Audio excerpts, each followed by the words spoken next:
ಸಿಂಹಾದ್ರಿಯ ಸಿಂಹದಲ್ಲಿ ನಟಿಸಿದಂಥ ಅದ್ಭುತವಾದ ನಟಿ ಇದು ಭಾನುಪ್ರಿಯ ಅವರ ಸ್ಥಿತಿ ನಿಜಕ್ಕೂ ಕೂಡ ಏನಾಗಿದೆ ಗೊತ್ತಾ? ಅವ್ರು ಇನ್ನಿಲ್ವ ಏನಾಗಿದೆ ಇವ್ರ ಸ್ಥಿತಿ ಅಂತ ನೋಡ್ತವ್ರೆ ಚಿತ್ರರಂಗದಿಂದ ಬಹುತೇಕ ಸದ್ಯ ಹೊರಬಿದ್ದಿದ್ದಾರೆ ಅಂತ ಹೇಳ್ಬೋದು. ಯಾಕೆಂತಂದರೆ ಅವ್ರ ಆರ್ಥಿಕ ಸಮಸ್ಯೆಯಿಂದ ಸಾಕಷ್ಟು ಬಳಲ್ತಿದ್ದಾರೆ. ಅಷ್ಟೇ ಅಲ್ಲ, ಅವರು ಮರುವಿನ ಕಾಯಿಲೆಯಿಂದನೂ ಕೂಡ ಬಳಲ್ತಿದ್ದಾರೆ ಅಂತ ಹೇಳಲಾಗುತ್ತೆ.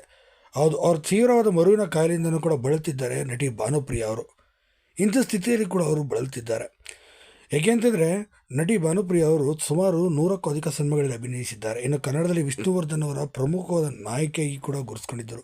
ಅದರಲ್ಲೂ ಕದಂಬದಲ್ಲಂತೂ ಯಾಮಿನಿ ಪಾತ್ರದಲ್ಲಿ ಅಭಿನಯಿಸಿ ಎಷ್ಟೋ ಜನದ ಮನೋಜ್ಞವಾದ ಅಭಿನಯದಿಂದನೇ ಕಣ್ಮನ ಸೆಳೆದಿದ್ದರು. ಇಂಥ ನಟಿ ಇಂದು ಮರುವಿನ ಕಾಯಿಲೆಯಿಂದ ಎಲ್ಲೂ ಕೂಡ ಅವಕಾಶಗಳು ಇಲ್ಲದೆ ಆರ್ಥಿಕವಾದ ಸಮಸ್ಯೆಗಳು ಸಿಲುಕಿಕೊಂಡು ಮತ್ತು ಸಾಲದಲ್ಲಿ ಕೂಡ ಸಿಲುಕಿಕೊಂಡು ಇನ್ನೊಂದು ಕಡೆ ಚಿಕಿತ್ಸೆಗೂ ಕೂಡ ಪಡೆಯೋಕ್ಕೆ ದುಡ್ಡಿಲ್ಲದೆ ಪರದಾಡುತ್ತಿದ್ದಾರಂತೆ.